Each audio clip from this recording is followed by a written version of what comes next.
नमस्कार, मैं हूं दिव्यांशी डोसी और आप देख रहे हैं SWB हिंदी। स्वागत है आप सभी का आज के हमारे इस खास कार्यक्रम में, जिसका नाम है खबर के पन्ने।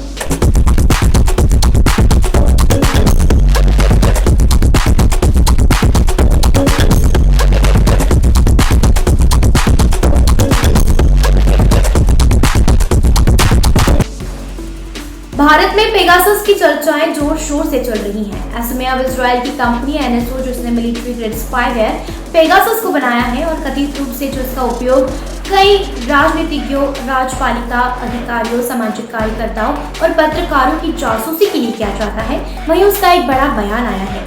NSO ने बुधवार को कहा कि अब मीडिया के और सवालों का जवाब वह नहीं देगी। कंपनी ने बार बार इस बात से इनकार किया है कि एमनेस्टी इंटरनेशनल और पेरिस स्थित गैर लाभकारी मीडिया संस्थान फॉरबिडन स्टोरीज को लीक की गई सूची पेगासस के लक्ष्यों या संभावित लक्ष्यों की सूची नहीं है। वहीं इसने आज कहा कि वह अब इस शातिर और निंदनीय अभियान का हिस्सा नहीं बनेगी। कंपनी के एक प्रवक्ता ने कहा कि NSO अपनी प्रौद्योगिकी के दुरुपयोग के किसी भी विश्वसनीय सबूत की पूरी तरह से जांच करेगा, जैसा कि हमने हमेशा किया है, और जहां आवश्यक हो वहां सिस्टम को बंद कर देगा। रविवार से NSO इस बात से इनकार कर रहा है कि सूची निगरानी के संभावित टारगेट से संबंधित है। जैसा कि मीडिया संस्थानों ने दावा किया है, उन्होंने कुछ फोनों पर फोरेंसिक परीक्षण किए हैं और पेगासस के निशान पाए हैं। NOC जो दावा करता है वह आतंकवाद पर नियंत्रण, अपराध से लड़ने और सार्वजनिक सुरक्षा बढ़ाने के लिए केवल सत्यापित सरकारों को अपने सॉफ्टवेयर की आपूर्ति करता है।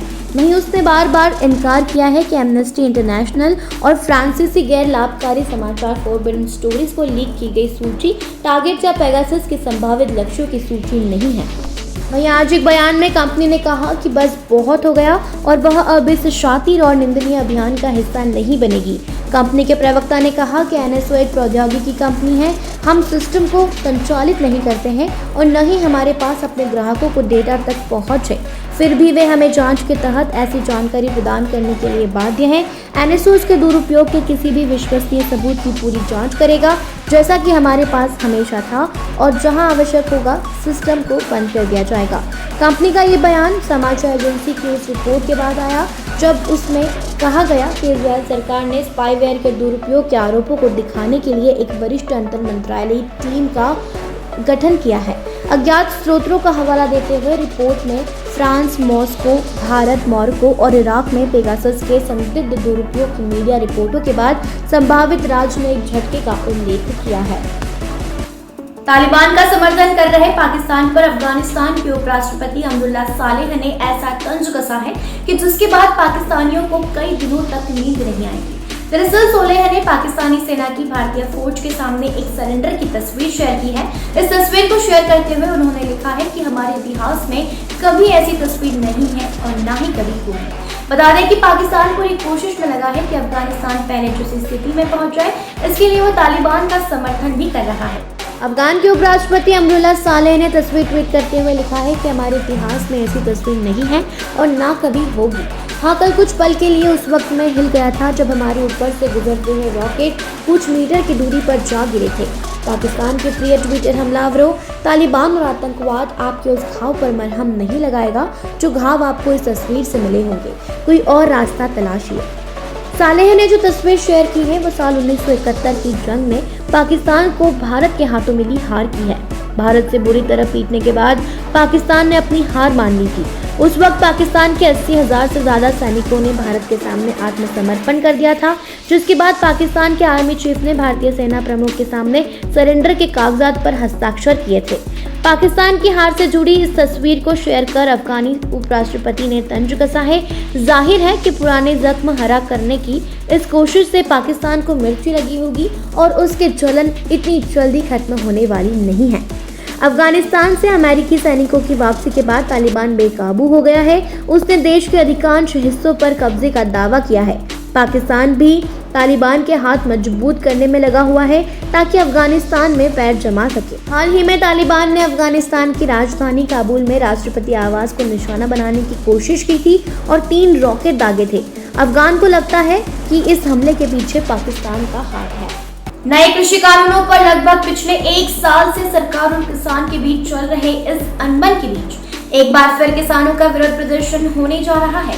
वहीं इस बार नए कृषि कानूनों के विरोध में आज से किसान जंतर मंतर पर अपना विरोध प्रदर्शन शुरू करेंगे। दिल्ली पुलिस ने किसान संगठनों को जंतर मंतर पर प्रदर्शन की इजाजत दे दी है। इसके साथ ही कोरोना गाइडलाइन का पालन करने की हिदायत भी दी है। किसानों का प्रदर्शन आज से शुरू होकर मानसून सत्र खत्म होने तक यानी 9 अगस्त तक चलेगा। जंतर मंतर पर सुरक्षा के पुख्ता इंतजाम किए गए हैं। वहीं बड़ी संख्या में पुलिस कर्मियों की तैनाती भी की गई है। उधर सिंधु बॉर्डर पर भी पुलिसकर्मी नजर बनाए हुए हैं। इस साल 26 जनवरी को एक ट्रैक्टर रैली के दौरान राष्ट्रीय राजधानी में हुई हिंसा के बाद यह पहली बार है जब अधिकारियों ने विरोध प्रदर्शन करने वाले किसान यूनियनों को शहर में अनुमति दी है। दिल्ली आपदा प्रबंधन प्राधिकरण द्वारा जारी एक आदेश के अनुसार उपराज्यपाल अनिल बैजल, जो कि डीडीएमए के अध्यक्ष भी हैं, ने गुरुवार से 9 अगस्त तक हर दिन अधिकतम 200 किसानों द्वारा पूर्वाह 11 बजे से शाम 5 बजे तक जंतर मंतर पर विरोध प्रदर्शन की मंजूरी दी है। आदेश में कहा गया है कि उन्हें निर्दिष्ट बसों द्वारा पुलिस एस्कॉर्ट के तहत निर्धारित मार्ग से लाया जाएगा तथा उन्हें कोविड उपयुक्त व्यवहार जैसे कि मास्क पहनना, सामाजिक दूरी बनाए रखना, नियमित रूप से हाथ धोना और सैनिटाइजर आदि का उपयोग करना और भारत सरकार और एनसीटी दिल्ली सरकार द्वारा समय समय पर कोविड-19 महामारी के संबंध में जारी अन्य सभी दिशा निर्देशों एसओपी का सख्त अनुपालन करना होगा। सूत्रों ने बताया कि जंतर मंतर पर सुरक्षा के पर्याप्त इंतजाम किए जाएंगे। डीडीएमए के एक आदेश के तहत राष्ट्रीय राजधानी में विरोध प्रदर्शन के लिए एकत्रित होने की वर्तमान में अनुमति नहीं है। वहीं खालिस्तान समर्थक गुरपवंत सिंह पन्नू ने किसानों से बड़ी संख्या में दिल्ली पहुंचने की अपील की है। पन्नू की अपील को देखते हुए दिल्ली पुलिस ने सुरक्षा के और कड़े इंतजाम किए हैं। आपको बता दें कि इस साल 26 जनवरी को किसानों ने दिल्ली पुलिस से ट्रैक्टर रैली की इजाजत मांगी थी और सारे बैरिकेड्स तोड़ते हुए वे लाल किले तक पहुंच गए थे। बड़े पैमाने पर तोड़फोड़ की थी, इसलिए इस बार जंतर मंतर पर प्रदर्शन की इजाजत देने से पहले दिल्ली पुलिस ने सुरक्षा के सारे इंतजाम कर लिए हैं।